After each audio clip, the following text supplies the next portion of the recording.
ओम शांति। अंतिम समय रे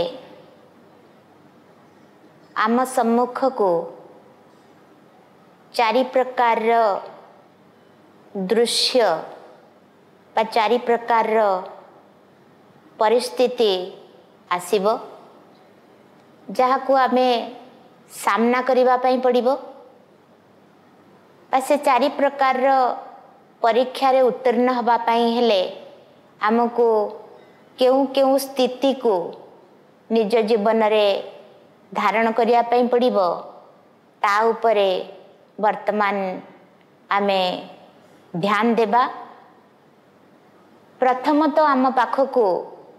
भयभीत हबार विभिन्न समस्या आम निकट को आसीबो।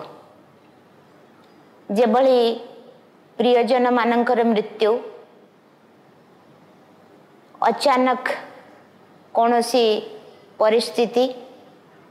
जहाँकि आम आत्मा को बहुत भयभीत करेबो बा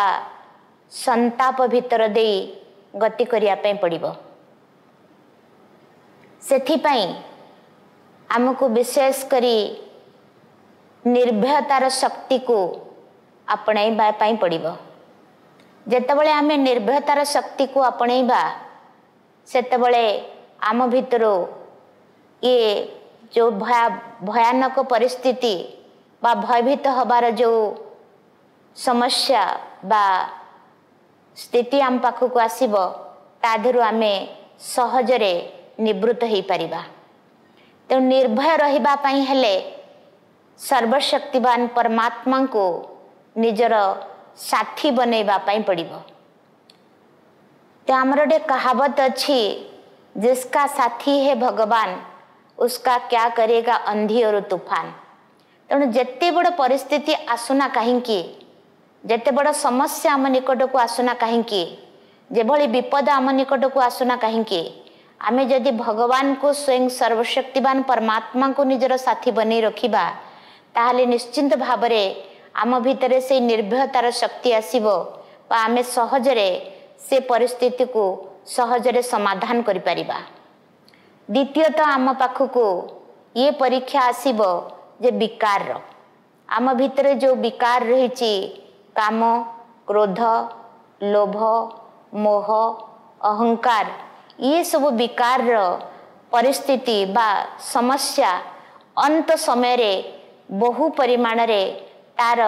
विकराल रूप नहीं आम निकट को आसीबो।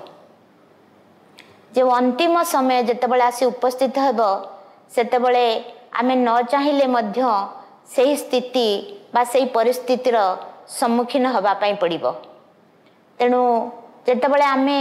ए विकार उपरे विजय प्राप्त करिया पई चाहिबा, एबेठार जदि आमे ता उपरे पुरुषार्थ करिबा, से पुरुषार्थर भाव हेउची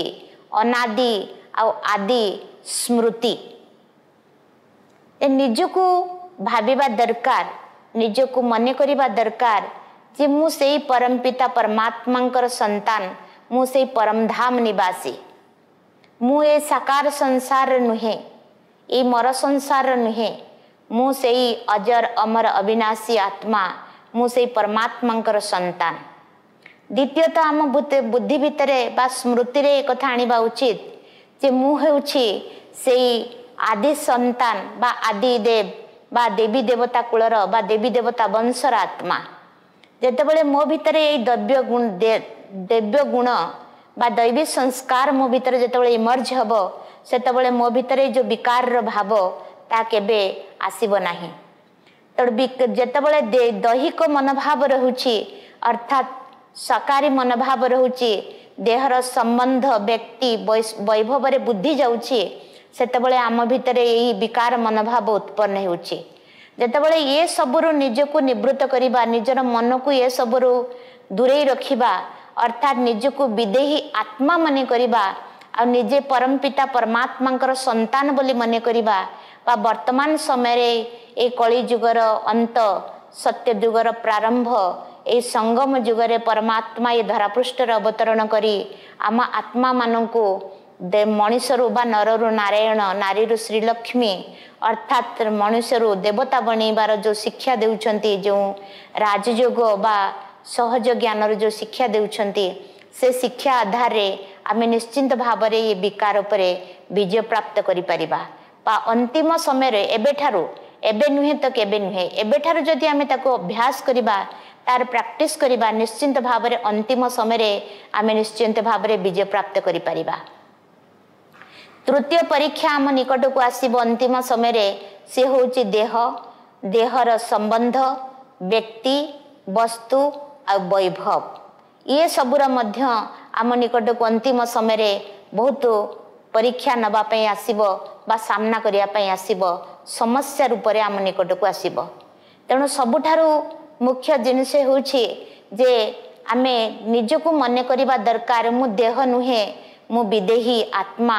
ये शरीर होउची गोटे रथ मु आत्मा होउची आर रथी तेणु ये रथ को परिचालित कला वाला मु आत्मा अजर अमर अविनाशी तो बुद्धि भितर यही जिनस जितेबाला रहिबो देहर आकर्षण रु स्वतः मु आत्मा दूरे रही पारिबी तो देहर आकर्षण रु जितेबाला दूरे रहिबी स्वतः देहधारी संबंध व्यक्ति वस्तु ठारू मध्य निजर मन दूर हेई रही पारिबो। तेणु व्यक्ति वस्तु वैभव रु दूर हेई रहिबा पई हेले आम भितरे बाबा को निजर संसार बोली मने करिबा दरकार। बाबा ही मोर संसार